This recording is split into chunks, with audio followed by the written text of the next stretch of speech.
There are going to be, without a doubt, 4 quarterbacks in Latrobe, 3 quarterbacks once the season starts. How that shapes up, that's going to make for a pretty fascinating storyline, I'd say. Good morning to you. Good Friday morning. I'm Dejan Kovacevic of DK Pittsburgh Sports.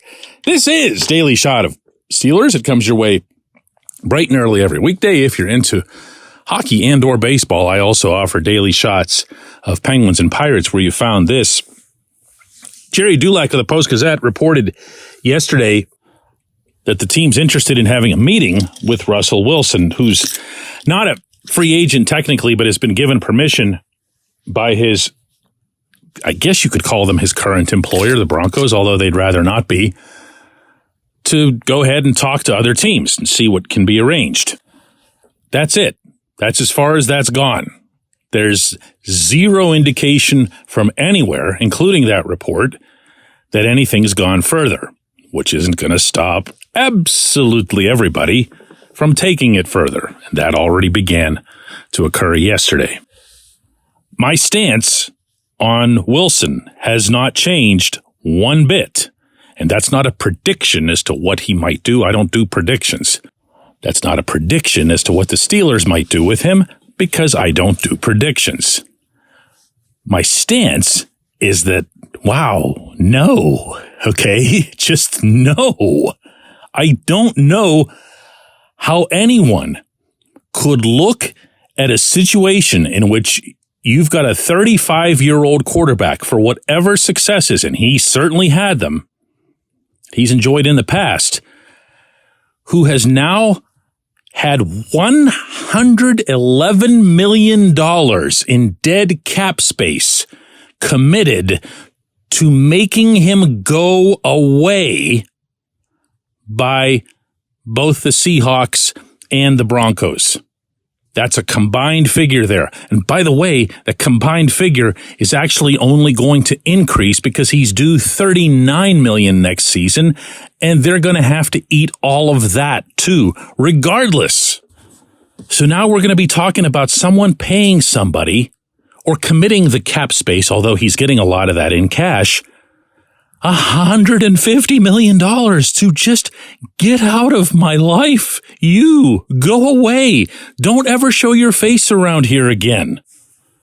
And you're going to have at least some people suggesting, wow, what a deal. You might be able to get him for NFL vet minimum. In fact, Russ himself has said he could make himself play for that price. NFL vet minimum. How are you going to turn him down? How can you say no? Then you're going to have others who look at it a lot more simplistically and say, well, A, he's better than Kenny Pickett, who's the only quarterback on the roster. B, he's better than Mason Rudolph, who's not really on the roster, but there seems to be some thought that he will be, as if it's as simple as bringing him in and there being no other repercussions. Let's try this a step at a time. The Steelers meet with Russ. Mike Tomlin's sitting across from him and says, Russ, we're not here to talk about football. We're here to talk about why people really, really want you to go away.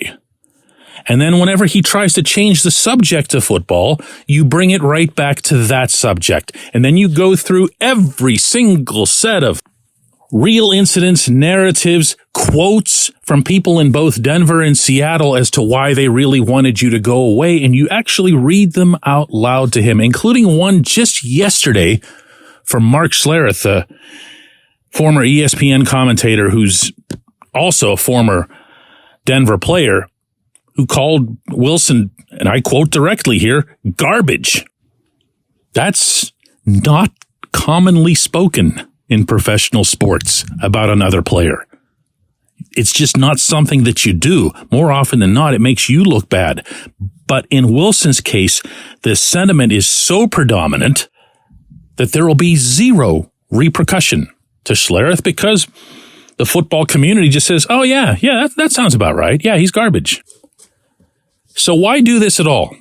Why, if you're Tomlin, Omar Khan, why have this meeting, which, by the way, has yet to occur? Why even suggest that you'd want to have this meeting? Well, that answer has already come. Omar said it last week in Indianapolis, right out loud, right on the record at the NFL Scouting Combine. He said, it's my job to turn over every stone. It's my job to look into every situation that could possibly make us better. So if you look at the field of free agency for quarterbacks, he and his staff have an obligation, and they will do this, to look into every single player. Now, not all of those makes individual headlines.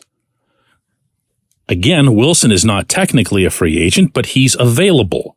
So you would also look into him. And because of his pedigree and because of his history, and I'm talking about from his earlier Seattle days and the Super Bowl and everything else, sure, you look into him just like you would look into everybody else. That becomes public, it becomes a much bigger deal. And it sparks conversation, and it probably puts, I guess, some additional pressure on both Mason and on Kenny Pickett, each in his own way. Let you know, hey, we're not tied to you guys. We can still look out at different options. Don't presume that it's just you against him or him against you. But I'm here to tell you that nothing's changed. Nothing changed at all in this equation from Wednesday to Thursday. The next significant actual act in this whole play will be the Steelers' first offer to Mason to try to keep him from going to free agency or to try to make sure that they have him back, even if he does go and gets a taste of it. That's the next thing. Planning a meeting doesn't make that list. When we come back, J1Q. Luxembourg, Garbett, Kelly & George, LGKG is a personal injury law firm in Western Pennsylvania that represents people hurt in car accidents or who need help with workers' comp or medical malpractice. When the attorneys at LGKG make you a promise, they keep it. They've been keeping promises in our region for over 80 years. LGKG's been AV rated, the highest rating a law firm can receive, and they've been designated super lawyers. That's actually a thing for over 15 years. It's a rare combination. LGKG has offices in Cranberry, Newcastle, Beaver Falls, Butler, and Elwood City. Learn more about them by visiting lgkg.com or by calling 888-842-5454. LGKG.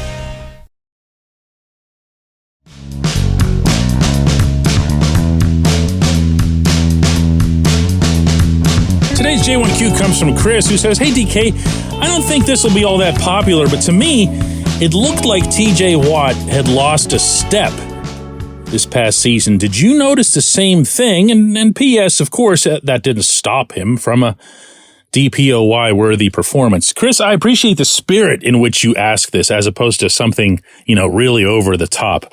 Most people can't seem to do that sort of thing by default in conversations about sports. I did not see a lost step, Chris. I did not see a loss of explosiveness.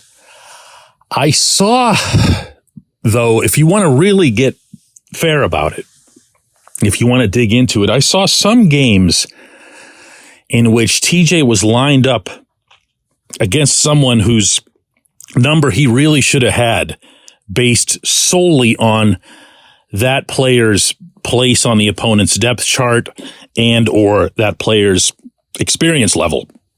He should have been able to school them and didn't always do that. Oh my God, this is so hard saying anything critical of the player that I consider to be the best football player in the world, either side of the ball.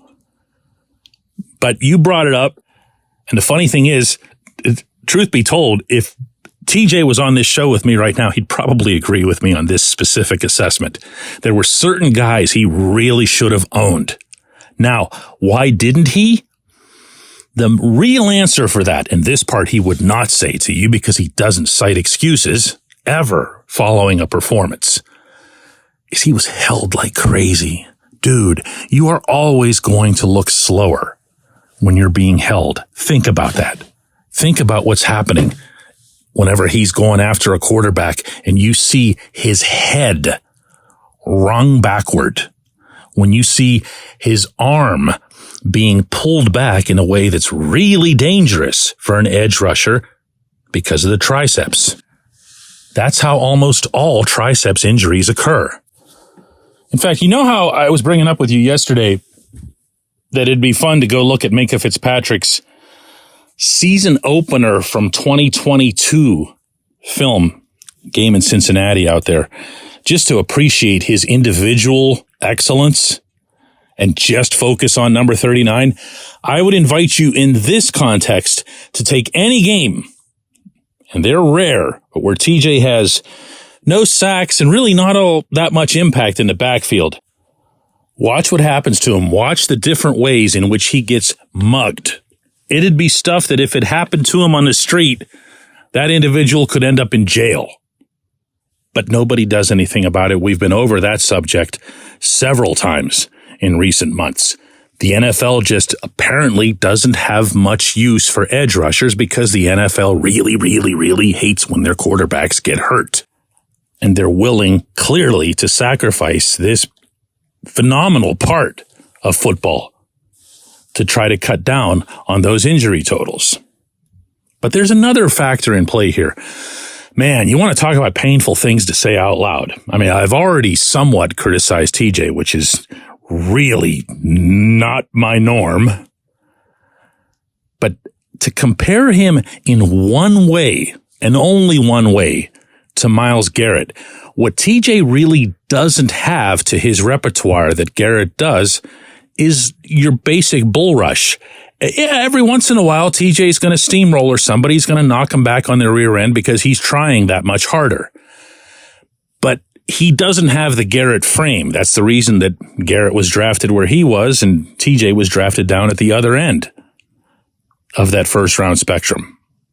Because he's just not that size. He doesn't have that brute force. TJ actually has to beat you, meaning in some other way, whether it's a speed move, whether it's a, knockdown of somebody's arm or going under their armpit. You've seen him do it a lot of different ways. Fake, spin, roll out. He can do anything. But you don't often see, certainly not as often as with Garrett, him just, taking the straight line. So maybe that factors into your perception. I'm not going to lie. When I saw your question, my first thought was, well, get out of here. But I thought about it a little bit more, and you raise a fair perception. Let's put it that way.